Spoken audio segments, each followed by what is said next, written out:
Island är en demokrati och en av de nordiska länderna.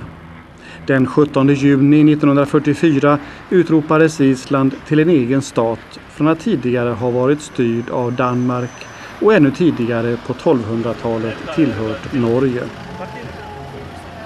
I parlamentet, riksdagen, finns 63 medlemmar, 25 av dem är kvinnor. Det största partiet är Självständighetspartiet, 6 partier med val vart 4:e år. En ny parlamentsbyggnad uppförs. Vad debatterar man om? Ja, givetvis om fisket som en viktig näring, men även om planering för nya stora energislukande fabriker och utbyggnad av vattenkraft därtill. Presidentens hus ligger strax utanför Reykjavik. 1996 tillträdde Olafur Ragnar Grímsson presidentämbetet. Island är bland annat medlem i FN, NATO, Europarådet och Nordiska rådet. Landet omfattas även av ESS-avtalet. Island har inget eget försvar. 1951 ingick man ett avtal med NATO som i fredstid får stationera trupper mot att de tar på sig ansvaret att försvara Island om så skulle behövas.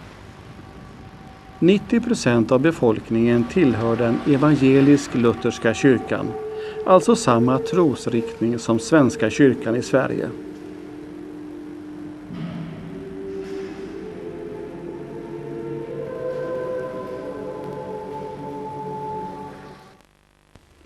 Runt Island finns näringsrika hav med framförallt torsk. Fisket är den stora näringen. 3/4 av all export utgörs av fiskprodukter. Island har utvidgat sin fiskegräns vid flera tillfällen. 1975 blev det en större konflikt då man utvidgade till 200 sjömil. Brittiska trålare och isländska kustbevakningsfartyg har mötts i svåra konflikter länderna emellan. Året därpå, 76, bröt Island sina diplomatiska kontakter med Storbritannien. Norrmännen har även fört svåra förhandlingar som har lett till incidenter och konflikter gällande torskfisket vid Barents hav och sillkvoter i Norska havet. Havet höjer och sänker sig 1-3 meter 2 gånger varje dygn, ebb och flod. Runt Reykjavik har en rad förstäder växt upp. Husen får gärna glada, starka färger. Kanske behövs lite färg för att kompensera den mörka och grå vintern. Lägenheterna köper man. Att hyra en lägenhet är ovanligt. Om det sker blir det som i regel i andra hand. Islänningen köper de flesta kapitalvarorna på kredit. Nya stormarknader byggs trots en överetablering av varuhus.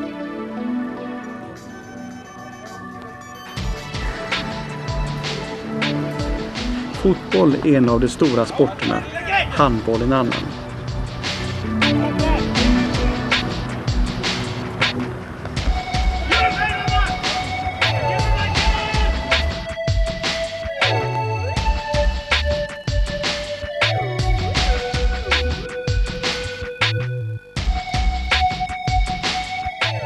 Island har bevarat sitt språk sedan sagornas tid. I Sverige kan vi inte läsa böcker som är 200 år gamla, men på Island kan man. Deras skriftspråk är detsamma som deras äldsta handskrifter som går 700 år tillbaka i tiden. De gamla gudasagorna och ättsagorna från vikingatiden nedtecknades på 1200-talet. Snorri Sturluson, han bodde i Reykholt. Och han är en av våra största diktare. Han skrev Norges kongesagor, Heimskringla. Det är han kanske mest berömd för. Och så skrev han också en som kallas för Snorra Edda. Och det är egentligen en lärobok i verskonst. Varje år ges det ut närmare 1000 böcker på ett språk som läses av bara drygt 250 000 människor. Böckerna tillhör inte bara den utbildade eliten utan är var mans egendom. Språket har många ord som vi svenskar förstår, som denna företagsskylt, sömn och hälsa. Teater, både inhemska teaterstycken men även från utlandet, samt konst speglar islänningens historia och liv. Asmundur Sveinsson var en av pionjärerna som inspirerades av den isländska naturen och folket. Men han fann även många impulser från de litterära verken. Museet visar hans skulpturer.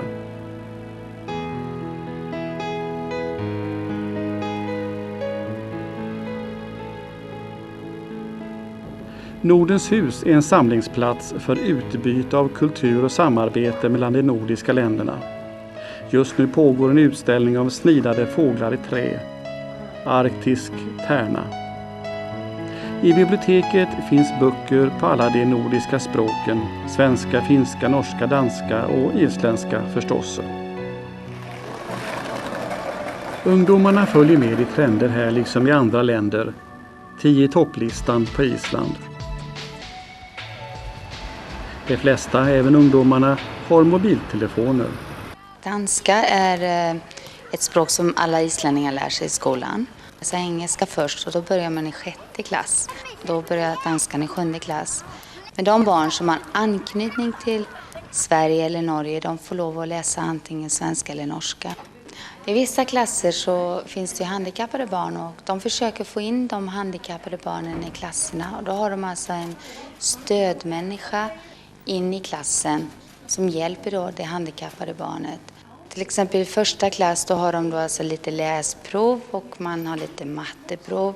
Och då vet man vad man behöver arbeta med.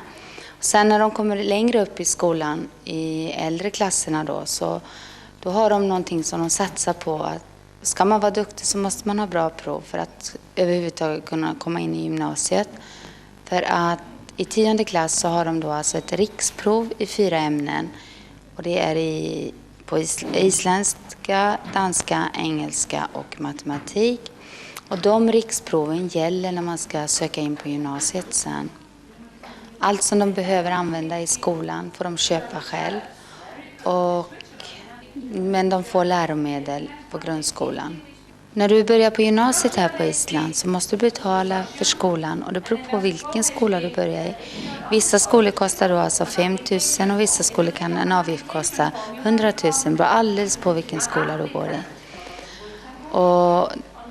Och därför så är det många ungdomar som arbetar för att kunna betala sina gymnasieavgifter. För föräldrar har inte alltid råd att betala.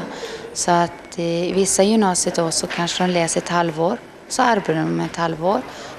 För på gymnasiet kostar också böckerna. De får betala allt läromedel. Då får de alltså gå och köpa in läromedel och det kan gå på en 20-25 000 bara läromedelsböckerna. Bli inte förskräckt när du ser en parkeringsautomat med dessa priser. 100 isländska kronor för 1 timmas parkering motsvarar cirka 11 svenska. Man räknar valutan i kronor i alla de nordiska länderna utom i Finland som använder mark. 2 tv-stationer speglar vad som händer i landet men ger även utländska nyheter, filmer, samtalsprogram och tv-teater.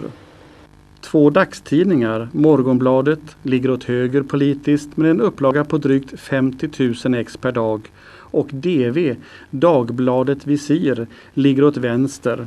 Men båda säger att det är politiskt obundna.